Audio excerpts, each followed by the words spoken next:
Hey, fifth grade, for today's poetry lesson today, we're going to be reading the poem Famous by Naomi Shihab Nye. We've read this poet before. She wrote Valentine for Earnest Man.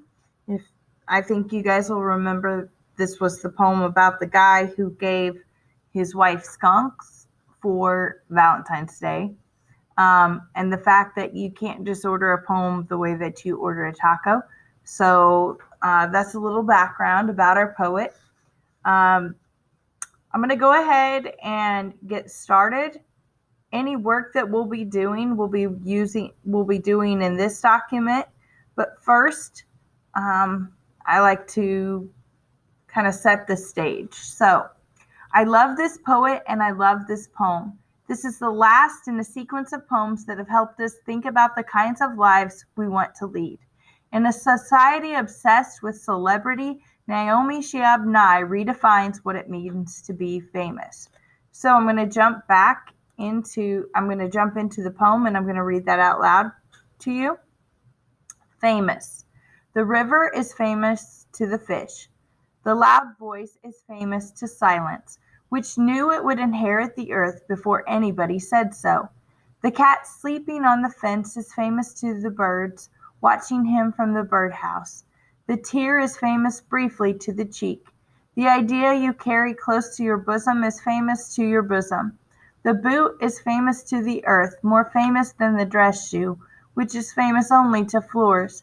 The bent photograph is famous to the one who carries it, and not at all famous to the one who is pictured. I want to be famous to shuffling men who smile while crossing streets, sticky children in grocery lines, famous as the one who smiled back.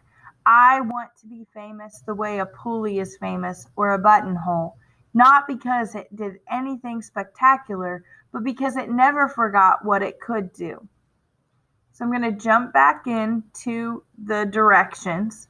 It says response stance. Please go back into Famous and highlight your favorite versions of fame. You can do this by selecting text and adding a comment in the Google Doc.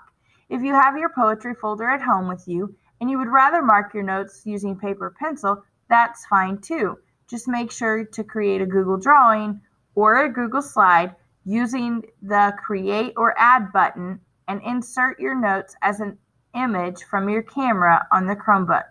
Please don't forget to turn this assignment in. Don't share it when you are finished. So we're going to jump back into this poem and we're going to highlight our favorite versions of fame. So,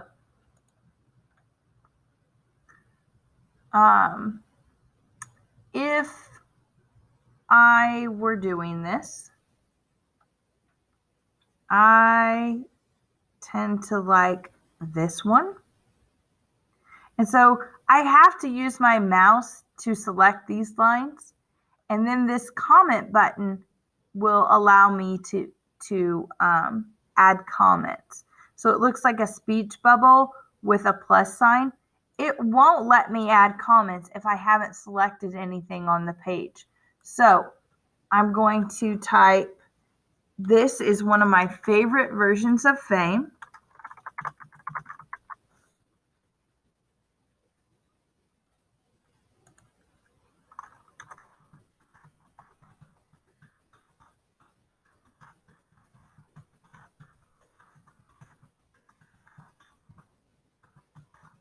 I like it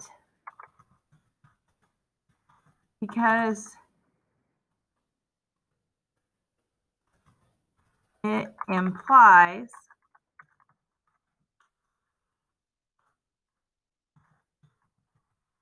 that hardworking people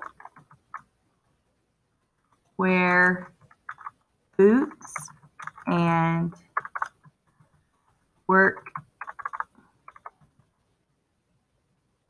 outside.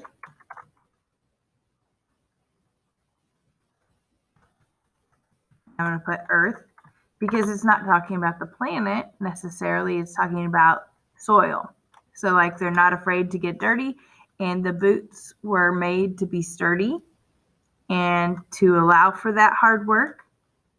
And then it also mentioned that it was more famous than the dress shoe, which is only famous to floors. And if you think about it, there's more soil and earth out there for boots to be walked on than there are floors for dress shoes to be walked on. And it also conveys, those are my words, guys, don't copy these. It also shows that some people work indoors in buildings with floors, and that they wear dress shoes.